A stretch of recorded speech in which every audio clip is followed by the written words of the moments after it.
Et salut tout le monde, j'espère vraiment que vous allez bien, moi ça va super et on se retrouve pour une nouvelle vidéo. Et dans cette vidéo on va faire un suivi d'élevage total des colonies de fourmis. Je vais vous montrer plus ou moins toutes les espèces que je possède, leur évolution, si ça va pas, qu'est-ce qui se passe, le matériel que j'ai, les nids que j'ai. On va faire un petit récap de tout ça dans cette vidéo. Alors voici la petite vitrine à la tendance Snake. Pour ceux qui me suivent depuis pas très longtemps, vous ne le savez pas encore parce que je reçois tellement d'abonnés, il y a tellement de nouvelles personnes qui viennent chaque jour sur la chaîne YouTube que beaucoup n'ont pas encore vu les premières vidéos fourmis. En fin de compte, tout est dans une vitrine. Coucou! La vitrine est chauffée parce qu'on me le demande, mais sur chaque vidéo fourmi, on me le demande encore. C'est chauffé par câble qui se trouve ici, relié à un thermostat réglé à une certaine température. Ceci qui était dans la vitrine à gauche, ce n'est pas un vibromasseur. Voilà, je tiens à le préciser. C'est une lampe torche qui a presque plus de piles d'ailleurs. Que je me sers des fois pour regarder un peu mieux au niveau des fourmis. Voilà, il n'y a rien à voir avec un objet sexuel. Je préfère le préciser parce qu'il y a une vidéo, mais c'était trop drôle. J'ai eu des commentaires focalisés sur cet objet-là. Et certains d'entre vous étaient persuadés que c'était pas un objet très catholique. Ici j'ai enlevé vite fait pour vous montrer un peu l'ensemble global, le nid des Camponotus fela, je vous le montrerai tout à l'heure. Alors ça ce sont les Phédol Noda qui commencent à tout compléter de plus en plus avec l'aire de chasse qui se trouve juste ici, c'est tout simplement énorme. Ici se trouvent les Camponotus vagus, les Messor barbarus, espèces granivores qui foutent un sacré merdier. Donc avec le nid qui est complètement qui devient vraiment de plus en plus saturé, comme vous pouvez le voir. Je vais devoir bientôt changer le nid. Ici c'est un tout petit nid de chez Fourmium avec dedans des Lasius, mais après je sais pas la sous-espèce, sûrement des nigeurs ou des choses comme ça. Tout ce qui est Castelrock, je le fais passer un petit message dans cette vidéo là. Donc ce nid-là, ces nids-là, ce sont des nids à la base qui sont de la société Microphone, qui est une société à l'heure où je tourne cette vidéo qui est fermée parce que le gérant de la société Microphone est malheureusement décédé suite à des problèmes de santé. Voilà, j'en sais pas plus et personnellement de toute façon ça ne me regarde pas d'en savoir plus. Toutes mes condoléances à sa famille. Donc c'était quelqu'un avec qui j'avais déjà beaucoup discuté sur les réseaux sociaux, mais que je ne connaissais pas personnellement. Donc je ne suis incapable de savoir s'il avait donc une femme ou des enfants, mais je présente donc toutes mes condoléances à sa famille.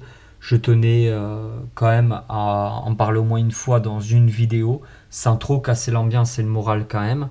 Parce que mes vidéos, j'ai toujours envie d'incarner quelque chose de joyeux, de positif. Mais je devais quand même en parler parce que beaucoup me posaient la question pourquoi le site était fermé. Beaucoup me demandaient comment se procurer ces nids-là.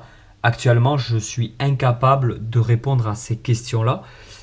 Au niveau des nids, je vous dis juste voilà pourquoi le site est fermé et c'est un peu c'est vraiment un drame par rapport à la myrmécologie en France parce que c'est quelqu'un qui a beaucoup fait avancer les choses, qui a réussi à construire de ses mains ces gammes de nids là qui sont pour moi des nids exceptionnels et on va avoir vraiment beaucoup de mal à retrouver des nids d'aussi bonne qualité en France. Voilà.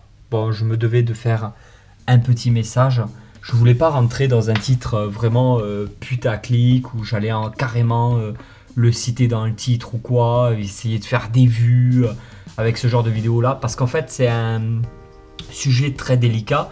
Je me voyais pas faire une vidéo uniquement pour ça, parce que je sais que certains d'entre vous pourrait dire ouais tonton Snake t'as abusé, franchement tu fais une vidéo uniquement pour faire des vues sur son dos, ça se fait pas, des choses comme ça. Alors, j'ai pas du tout cette mentalité là, donc j'ai beaucoup hésité à en parler dans les anciennes vidéos fourmis qui sont sorties. Là j'en profite parce que je montre directement toute mon installation et comme vous voyez j'ai beaucoup de nids comme celui-là par exemple aussi, ceux-là qui appartiennent à l'origine qui ont été conçus par cette société, donc par Microphone. Alors ce nid qui se trouve juste là, j'ai fait une vidéo il y a vraiment pas longtemps, il me semble que c'était d'ailleurs mercredi dernier. C'est un nid donc de chez Fourmium. Je suis en plein test donc de la réserve d'humidité. Alors le nid absorbe très bien l'humidité et elle le répartit dans les salles. Donc oui, forcément au niveau de l'hygrométrie, ce nid est tout à fait fonctionnel. C'était un de mes principaux problèmes, mais non, le nid absorbe très bien l'humidité. Voilà, je tenais à vous en parler quand même. C'est un nid qui est vraiment magnifique et malgré ces petits défauts que j'avais fait dans la vidéo, je vous invite à rechercher la vidéo donc sur ma chaîne YouTube. C'est une ouverture colis de chez Fourmium. Et du coup, malgré ces petits défauts que j'ai recensés, le nid est quand même très très bien. Alors on va regarder un peu comment ça se passe là au niveau des Lasius. Alors, comment je vais pouvoir essayer de filmer dans le tube? J'essaie de filmer tant bien que mal les Lasius. Il y a une petite grappe d'œufs. Les fourmis se portent très bien. Il y a même quelques petits cocons. Voilà, c'est une toute petite espèce, mais que j'adore énormément. Surtout quand ça devient des grosses colonies, ça devient vite très impressionnant. Donc là, ça fait quand même un mois, il me semble, qu'elles sont sorties de diapause. Il y a une grappe d'œufs, il y a déjà une génération qui est née. Et il reste encore quelques petits cocons. Alors les Formica rufibarbis, il n'y a plus du tout de couvain. Il y a eu beaucoup de grappes d'œufs, de cocons, de choses comme ça juste après diapause. Et la gyne après, une fois que toutes les nouvelles fourmis sont nées, ben la gyne, il me semble, n'a pas répondu. Donc il y a encore pas mal d'hygrométrie. J'ai vraiment du mal à filmer dans ce genre de nid. Les Crématogaster scutellaris, donc j'avais fait une vidéo dessus, elles ont enfin fini par rentrer dans le nid. Ça n'a pas du tout été compliqué, il n'y avait pas non plus d'électricité statique comme je pouvais vite le voir dans certains commentaires. Le nid n'était pas du tout avec d'électricité statique, je n'ai rien démonté du tout, je n'ai pas mis un torchon humide ou quoi que ce soit. Le seul truc, c'est que j'ai ouvert l'air de chasse, le couvercle d'en haut de l'air de chasse, bon maintenant je l'ai remis. J'avais ouvert le couvercle de l'air de chasse. Et bien les fourmis se sentaient plus du tout en sécurité et elles sont allées dans la partie du nid. Je n'ai pas plus de mortalité. Comme vous pouvez le voir, le couvain a explosé depuis qu'elles se sont installées dans le nouveau nid.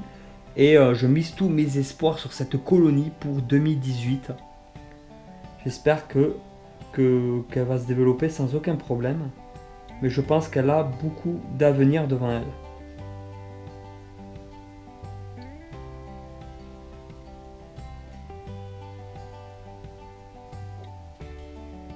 Alors vous avez été nombreux à me demander les Camponotus vagus, elles étaient toujours vivantes. Ça c'est la gyne où il manquait une patte. Alors pour les anciens qui savent, j'avais reçu la gyne avec une patte en moins. Et ben elle est toujours vivante, elle a passé l'hiver sans aucun problème. J'ai toujours autant de petites ouvrières. Et voici la toute première grappe d'œufs donc qui a été pondue après l'hiver. Stop pour la question du jour. Dites-moi en commentaire la plus grosse bêtise que vous ayez faite de votre vie. Bon, je fais quand même un petit message à la tonton Snake pour vous dire, tous ceux qui vont lire les commentaires en bas, ne reproduisez pas ces bêtises. J'espère que c'est compris. Forcément, moi je demande les plus grosses bêtises que vous faites. C'est pas pour que certains se mettent à les faire aussi. C'est pas pour donner des idées à certains. C'est juste moi, j'ai envie d'avoir des idées pour faire des nouvelles vidéos avec des conneries. Non, je plaisante. Non, c'est surtout moi qui aimerais savoir ce que vous avez fait comme très grosse bêtise. Et si vous le regrettez ou pas. Et pour quelle raison. Donc vous pouvez tout me laisser en commentaire. Il me tarde de voir ça. Si ma communauté sont des enfants de cœur ou si vous êtes des véritables sauvages. Et voilà tout le monde, j'espère vraiment que cette vidéo vous a plu. Si cette vidéo vous a plu, vous pouvez toujours la partager sur les réseaux sociaux, ce qui est très important. Vous pouvez aussi me soutenir de la façon que vous voulez le faire, laisser un petit commentaire, tout ça, soutenir la vidéo. Et moi je vous dis à très vite pour une nouvelle vidéo. Allez tout le monde, ciao ciao.